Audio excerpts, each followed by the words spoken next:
નમસ્તે વિદ્યાર્થી મિત્રો, નવનિર્માણ વિદ્યાલય, વિષય અંગ્રેજી, ધોરણ 9. આપણે આજે ગ્રામરની અંદર 3 કાળ શીખશું. 3 કાળની અંદર 3 કાળ છે: સિમ્પલ, પાસ્ટ અને ફ્યુચર. ત્રણેય કાળની અંદર આપણે ખાલી સિમ્પલ કાળ આજે શીખશું. સિમ્પલ કાળની અંદર simple present tense, simple past tense અને સિમ્પલ ફ્યુચર ટેન્સ. ત્રણ સાદા કાળ શીખશું. એની અંદર સૌપ્રથમ જ આપણે સાદા કાળની અંદર સાદો વર્તમાન કાળ શીખશું. હવે જ્યારે આપણે આજ સાદો વર્તમાન કાળ શીખી રહ્યા છીએ,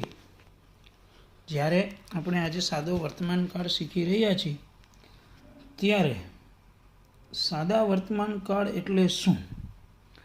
મૂળ વર્તમાન કાળ એટલે આપણે શીખી લઈએ. વર્તમાન કાળ, ભૂતકાળ અને ભવિષ્યકાળ. કે વર્તમાન કાળ એટલે શું? તો કે આજે જે છે તે. ભૂતકાળ એટલે કાલે હતો, અને ભવિષ્યકાળ કે આવતીકાલે હશે. આ 3 જ કાળ દુનિયામાં કોઈ પણ જગ્યાએ આ 3 જ કાળ હોય છે. આના સિવાય કોઈ ચોથો કાળ ન હોઈ શકે. તેની અંદર 3 કાળની અંદર જે સાદો વર્તમાન કાળ છે, વર્તમાન કાળની અંદર ચાલુ વર્તમાન કાળ, સાદો વર્તમાન કાળ, ચાલુ વર્તમાન કાળ, પૂર્ણ વર્તમાન કાળ અને ચાલુ પૂર્ણ વર્તમાન કાળ. આ રીતે કાળનો એક 4 ભાગ પડે છે. એની અંદર આપણે આજે સાદા કાળ શીખવાના છે. તો સાદા કાળની અંદર સાદો વર્તમાન કાળ એટલે શું? તો મિત્રો તમે સાથે લખતા જજો. આજે જે હું લખાવું છું તે તમારે સાથે લખવાનું છે. પહેલાં તો એની વ્યાખ્યા લખવાની છે. પહેલાં એની વ્યાખ્યા શું છે આપણે વ્યાખ્યા પહેલાં સમજીએ. સાદા વર્તમાન કાળ એટલે કે રોજિંદી ટેવ, ક્રિયા, શાશ્વત સત્ય કે ગણિત વિજ્ઞાનના સિદ્ધાંતો, કહેવતો વગેરેનો તે ક્રિયામાંનો સ્થાયી ભાવ રજૂ કરે છે. સાદો વર્તમાન કાળ શું છે? કે દરરોજ બનતી ક્રિયાઓ, અવારનવાર બનતી ક્રિયાઓ, વારંવાર બનતી ક્રિયાઓ, ક્યારેક બનતી ક્રિયાઓ, આપણી ટેવો છે કે ગણિત વિજ્ઞાનના સિદ્ધાંતો છે. તો આ બધા સાદા વર્તમાન કાળની અંદર આવે છે. આ બધા શેમાં આવે છે? સાદા વર્તમાન કાળની અંદર આવે છે. ત્યારબાદ હવે આપણે એની વ્યાખ્યા શીખ્યા. તો હવે આપણે ત્યારબાદ એની રચના શીખવાની છે. તો તેની રચના શું છે?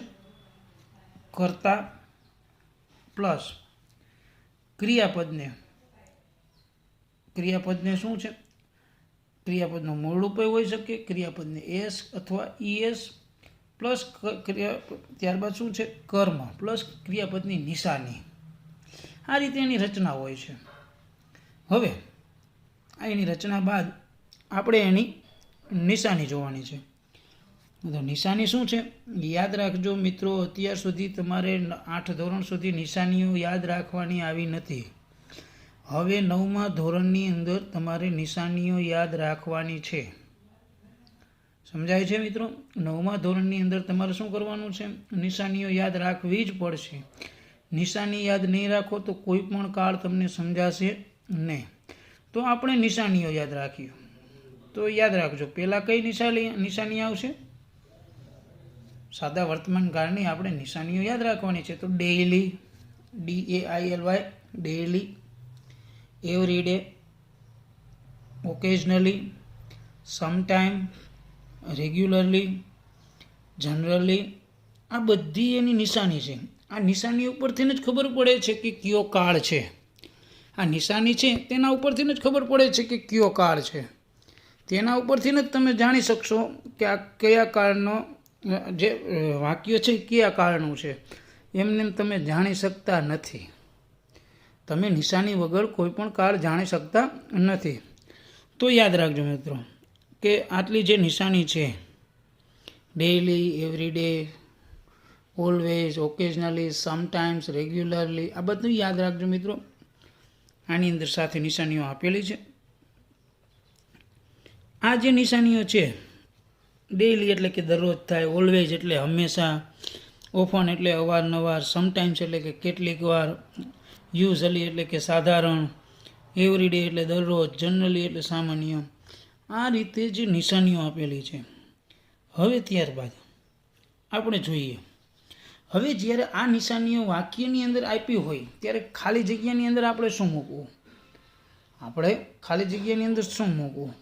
તો યાદ રાખજો, સાદા વર્તમાન કાળની અંદર ક્રિયાપદોમાં એસ અથવા ઈએસ અથવા ક્રિયાપદનું મૂળ રૂપ આવશે. હવે એ કેવી રીતે ખબર પડશે કે ક્રિયાપદનું મૂળ રૂપ આવશે, એસ આવશે કે ઈએસ આવશે? તો વિદ્યાર્થી મિત્રો યાદ રાખજો, આપણે નાનપણથી શીખતા આવીએ છીએ, એક વચન અને બહુવચન.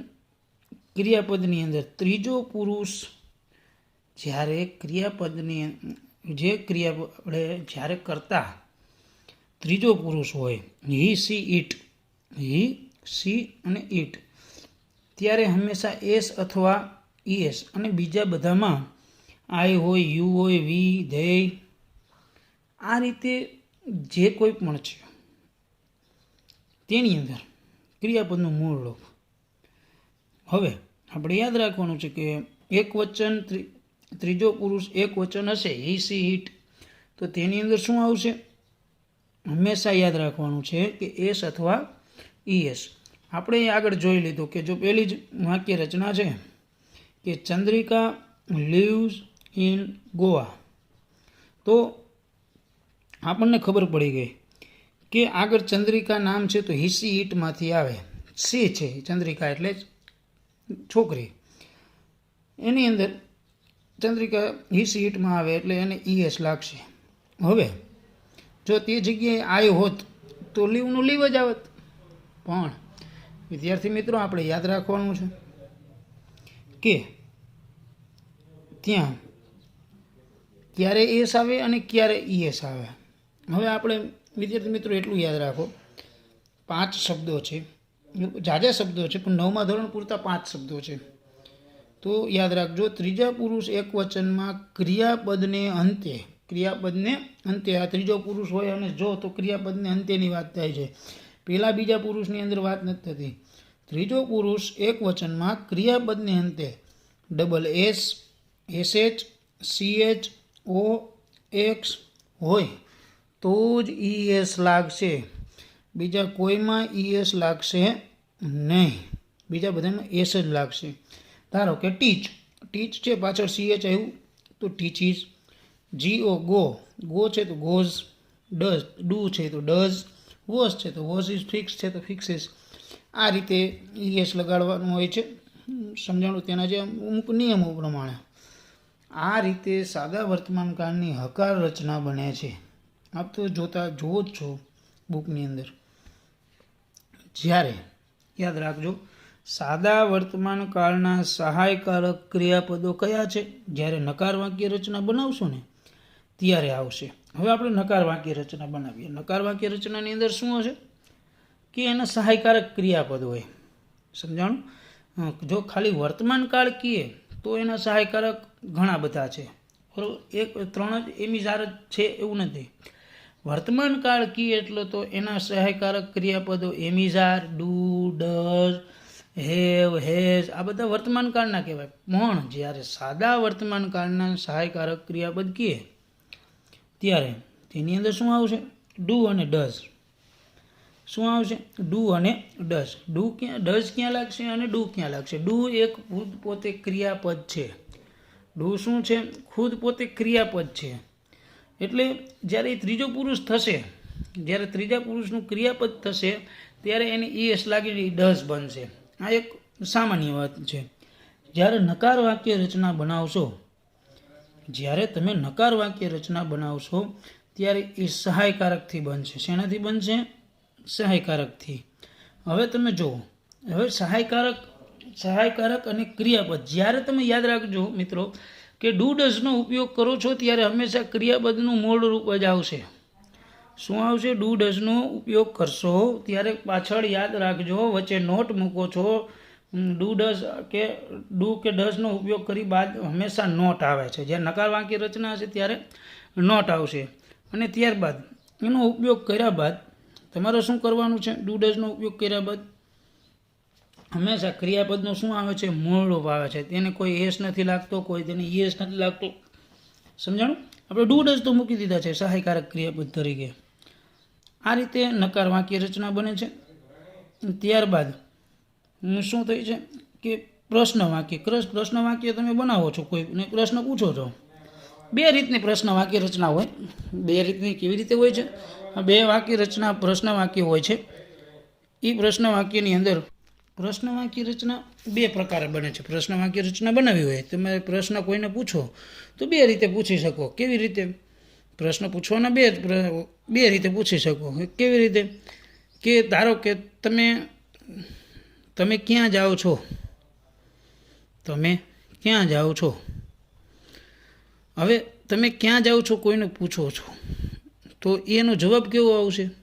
કોઈ સ્થળનું નામ, સચોટ એનો જવાબ છે. હવે જ્યારે બીજો પ્રશ્ન પૂછો કે તમે ખાધું કે નથી ખાધું, આવો પ્રશ્ન પૂછો તો એની અંદર શું હોય છે? હા કે ના હોય છે. એની અંદર એમ નથી કહેતા કે મેં બટેકાનું શાક ખાધું કે આ ખાધું, એવી રીતે નથી હોતું એમ. પણ એની અંદર એવી રીતે હોય છે કે ના નથી ખાધું કે હા ખાધું. આ બે રીતના પ્રશ્ન પૂછી શકાય છે. હવે જ્યારે વર્તમાન કાળની અંદર જ્યારે સહાયકારકના ક્રિયાપદનો ઉપયોગ કરીને જ પ્રશ્ન પૂછી શકાય છે, સહાયકારકનો ઉપયોગ કરવો પડે છે. જ્યારે તેનો જવાબ યસ અથવા નોમાં આવે છે. જ્યારે તમે સાદા વર્તમાન કાળનો ઉપયોગ કરો છો તો પ્રશ્ન જવાબની અંદર પ્રશ્નનો જ્યારે તમે પ્રશ્ન પૂછો છો ત્યારે ડુ અથવા ડઝથી જ પૂછી શકો છો. શું કરી શકો છો? ડુ અથવા ડઝથી પ્રશ્ન પૂછી શકો છો. જ્યારે એનો જવાબ યસ અથવા નોમાં જ આવે, જ્યારે ડુ ડઝથી પ્રશ્ન પૂછશો ત્યારે એનો જવાબ યસ અથવા નોમાં આવશે. જ્યારે તમે એનો પ્રશ્ન વેર, વેન, વિચ, હુ, હોમ આનાથી જ્યારે પ્રશ્ન પૂછશો ત્યારે હંમેશા કોઈ યાદ રાખજો, કોઈ દી જવાબ યસ અથવા નોમાં નહીં આવે. સમજાય છે? જ્યારે વિધાન વાક્ય રચના હશે ત્યારે કોઈ પણ ક્યારેય પણ વચ્ચે ડુ ડઝનો ઉપયોગ થશે નહીં. વિધાન વાક્યની અંદર કોઈ દિવસ ક્યારેય પણ ડુ ડઝનો ઉપયોગ કરતા નહીં. સમજાણું? કોઈ દી બની જ ન શકે. કોઈ વાક્ય રચના જ ન હોય કે એની અંદર ડુ ડઝનો ઉપયોગ વિધાન વાક્યમાં થાય. વિધાન વાક્યમાં કોઈ ક્યારેય પણ ડુ ડઝનો ઉપયોગ ન થાય. હવે આપણે પ્રશ્નાર્થ વાક્ય શીખ્યા. ત્યારબાદ આપણે એક નવો કાળ શીખીએ. આપણે શું શીખવાનું છે? નવો કાળ. અને તે કયો કાળ છે? સાદો ભૂતકાળ. આપણે સાદો વર્તમાન કાળ શીખ્યા, સાદો ભૂતકાળ શીખ્યું. તો સાદો ભૂતકાળ એટલે શું? ભૂતકાળ 4 પ્રકારના. કયા કયા? સાદો, ચાલુ, પૂર્ણ, ચાલુ, પૂર્ણ, સાદો, ચાલુ, પૂર્ણ, ચાલુ, પૂર્ણ, 4 પ્રકારના. હવે એની અંદર આપણે સાદો ભૂતકાળ શીખવાનો છે. આજે આપણે ત્રણેય સાદા કાળ જ શીખવાના છે. તો એની પણ વ્યાખ્યા તો હશે જ વિદ્યાર્થી મિત્રો, એની પણ વ્યાખ્યા તો હોય જ. દરેક કાળની વ્યાખ્યા વિનાનું કોઈ પણ વાક્ય હોય નહીં, યાદ રાખજો. તો હવે એની પણ એક વ્યાખ્યા છે. નજીકના ભૂતકાળમાં બનેલી ક્રિયાને સાદો ભૂતકાળ કહેવામાં આવે છે. શું કહેવામાં આવે છે? નજીકના ભૂતકાળમાં બનેલી. સમજાણું? ખાધું હતું એવી રીતે નહીં. ખાધું, પીધું, નાયો. જેનું ગુજરાતી કરતાં ય અથવા ધ આવે તે દરેક કાળ શું છે? સાદો ભૂતકાળ છે. હવે આપણે સાદા ભૂતકાળની અંદર વાક્ય રચના પણ રચના કેવી હશે? કર્તા પ્લસ ક્રિયાપદનું ભૂતકાળનું રૂપ. યાદ રાખજો મિત્રો, ભૂતકાળનું રૂપ કહું છું, ભૂતકૃદંતનું રૂપ નહીં. ભૂતકાળનું રૂપ, ભૂતકાળનું રૂપ પ્લસ કર્મ. આની અંદર પણ એની નિશાનીમાં શું હશે? તેની નિશાનીમાં શું હશે? Last day. લાસ્ટથી કોઈ પણ શરૂ થતું. યસ્ટરડે એટલે કે ગઈકાલે. આ રીતે શું થશે, તેનું નિશાનીઓ આવશે. ત્યારબાદ એ નિશાનીઓ યાદ રાખ્યા બાદ હવે આપણે આની જે ક્રિયાની જે ક્રિયાપદ છે, ક્રિયાપદનું દરેક ભૂતકાળના રૂપ પાકા કરવા પડશે. જો ભૂતકાળના રૂપ નહીં પાકા કરો તો તમને કંઈ આવડશે નહીં. સાદા ભૂતકાળમાં કંઈ પણ જાતની ખબર પડશે નહીં. એટલે યાદ રાખજો, પહેલો પુરુષ હોય, એક વચન હોય, બહુવચન હોય, કોઈ પણ હોય, સાદો ભૂતકાળનું રૂપ જ આવશે. શું આવશે? ભૂતકાળનું રૂપ જ. એટલે આપણે વિદ્યાર્થી મિત્રો યાદ રાખવાનું છે કે સાદા ભૂતકાળ જ્યારે હોય, ડે કે યસ્ટરડે કે લાસ્ટ ડે દેખાય, લાસ્ટથી કોઈ પણ શરૂ થાય, બરાબર, ત્યારે આપણે શું મૂકવાનું છે? આપણે હંમેશા યાદ રાખવાનું છે ભૂતકાળનું જ રૂપ આવશે. તેનું સહાયકારક ક્રિયાપદ કયું છે? યાદ રાખજો, આપણે વર્તમાનમાં જે સહાયકારક ક્રિયાપદ શીખાતા એ જ રીતે ભૂતકાળના સહાયકારક ક્રિયાપદ કયા છે? સાદા ભૂતકાળના નહીં પણ ભૂતકાળના કયા છે? તો ભૂતકાળના સહાયકારક ક્રિયાપદની અંદર એક આવશે ડીડ, વોઝ, વર, હેડ. આ ભૂતકાળના સહાયક ક્રિયાપદ છે. હવે આપણે સાદો ભૂતકાળ શીખવાનો છે, તો સાદા ભૂતકાળની અંદર એનું સહાયકારક ક્રિયાપદ ડીડ છે. જ્યારે ડીડથી પ્રશ્ન પૂછશો ત્યારે એનો જવાબ યસ અથવા નોમાં આવશે. શું હશે? હા અથવા નામાં જવાબ હશે. જ્યારે ડીડનો ઉપયોગ કરશો ત્યારે હંમેશા યાદ રાખજો ક્રિયાપદનું મૂળ રૂપ જ આવશે. ડીડ સાથે હંમેશા ક્રિયાપદનું શું હશે? મૂળ રૂપ. અને યાદ રાખવાનું કે સહાયકારક ક્રિયાપદનો ઉપયોગ કરો તમે ત્યારે શું હશે? હંમેશા મૂળ રૂપ જ હોય. સમજાય છે ને વિદ્યાર્થી મિત્રો? હંમેશા મૂળ રૂપ જ હશે. ત્યારબાદ નકાર વાક્ય રચનાની અંદર પણ ડીડનો ઉપયોગ થશે. પ્રશ્નાર્થ વાક્યમાં ડીડથી પ્રશ્ન પૂછાશે. આ રીતે હવે આપણે શીખવાનો છે સાદો ભવિષ્યકાળ. કેવો કાળ શીખવાનો છે? સાદો ભવિષ્યકાળ. તો સાદા ભવિષ્યકાળની અંદર શું હશે? તો પહેલાં આપણે એની વ્યાખ્યા, નજીકનો ભવિષ્યની વાત જે સૂચવે છે એની વ્યાખ્યા શું છે? હવે પછી થનાર ક્રિયાનો નિર્દેશ કરે તે ભવિષ્યની વાત થઈ કહેવાય. શું કહેવામાં આવે છે? હવે પછી થનાર ક્રિયાનો નિર્દેશ કરે તે ભવિષ્યની વાત થઈ. ભવિષ્યની રચના માટે બે નવા સહાયકારક ક્રિયાપદની સહાય લેવી પડે. આપણે જોઈએ કે આની અંદર વ્યાખ્યા આ રીતે છે. ત્યારબાદ એની રચનાની અંદર શું હોય છે? કર્તા પ્લસ સેલ અથવા વિલ પ્લસ ક્રિયાપદનું મૂળ રૂપ પ્લસ કર્મ. આ રીતે એની રચના હોય છે. હવે આપણે જેમ જોઈ દરેક કાળમાં જોયું તે પ્રમાણે આમાં પણ જોઈ લઈએ કે આમાં એ રીતે હશે કે વિદ્યાર્થી મિત્રો આપણે એક જોઈ લઈએ કે આઈ ક્રિયાપદનું એક વચન હોય કે બહુવચન હોય. પ્રથમ પુરુષ એક વચન કે બહુવચન, એનું આઈ અને વી તેની સાથે સેલ મૂકવું ફરજિયાત છે. શું છે? શું મૂકવાનું છે? આઈ અને વી સાથે સેલ જ મૂકવાનું છે, વિલ નહીં. આપણે કાળ શીખી રહ્યા છીએ, આપણે વાક્ય રચના બનાવતા શીખવાની છે, હજી બાકી છે. એનો પણ વિલનો પણ ઉપયોગ થાય છે, નથી થતો એવું પણ નથી. વિલનો જ ઉપયોગ થાય છે, પણ ક્યાં વિલનો ઉપયોગ થશે, ક્યાં સેલનો ઉપયોગ થશે એ શીખવાનું આપણે બાકી છે. તો જ્યારે આપણે આ કાળ શીખી રહ્યા છીએ, સમજી રહ્યા છીએ, તો આઈ અને વી સાથે હંમેશા સેલ મૂકવું ફરજિયાત છે. હવે ત્યારબાદ બીજા બધાની અંદર તો સેલ, બીજા બધાની સાથે તો વિલ પ્લસ ક્રિયાપદનું મૂળ રૂપ સમજાણું. યુ સાથે કે હિસ ઇટ સાથે કે દે સાથે, તેની સાથે શું મૂકવાનું છે? વિલ પ્લસ ક્રિયાપદનું મૂળ રૂપ. હવે આની અંદર શું છે કે આના સહાયકારક ક્રિયાપદ ક્યાં છે? સેલ બી અને વિલ બી. શું છે આના સહાયકારક ક્રિયાપદ? સેલ બી અને વિલ બી. હવે સેલ અને વિલ પોતે જ પોતાના સહાયકારક ક્રિયાપદ છે. ભવિષ્યમાં સેલ અને વિલ બે જ છે. તેમાં જ્યારે પ્રશ્ન પૂછી છે ભવિષ્યનો, ત્યારે યાદ રાખજો કે વિલ અને ક્રિયાપદની વચ્ચે નોટ આવે. નકાર વાક્ય રચના બનાવશો ત્યારે શું આવશે? વિલ અને ક્રિયાપદ બંનેની વચ્ચે નોટ આવશે. વિદ્યાર્થી મિત્રો આ લખતા જજો. વચ્ચે તમને કહું છું કે તમે જ્યાં દરેક છે પાકી બુકની અંદર ઉતારવાનું છે. બરાબર. ભવિષ્યકાળ સૂચવતા જે શબ્દો છે, નિશાનીઓ શું છે ભવિષ્યકાળની, તો યાદ રાખજો tomorrow, next week, next month, કે નેક્સ્ટથી કોઈ પણ શરૂ થતું હોય, સમજાણું. આ રીતે આપણે એની નિશાની, નકાર વાક્ય રચના, હકાર વાક્ય રચના આપણે શીખીએ છીએ. હવે યાદ રાખજો મિત્રો, આની એક્સરસાઇઝ 1 ની અંદર સાદા વર્તમાનકાળના રૂપોની 12 ખાલી જગ્યા છે, ત્રણેયની 12 ખાલી જગ્યા છે, ભૂતકાળની પણ 12 ખાલી જગ્યા છે, સાદા ભવિષ્યકાળની પણ 12 ખાલી જગ્યા છે.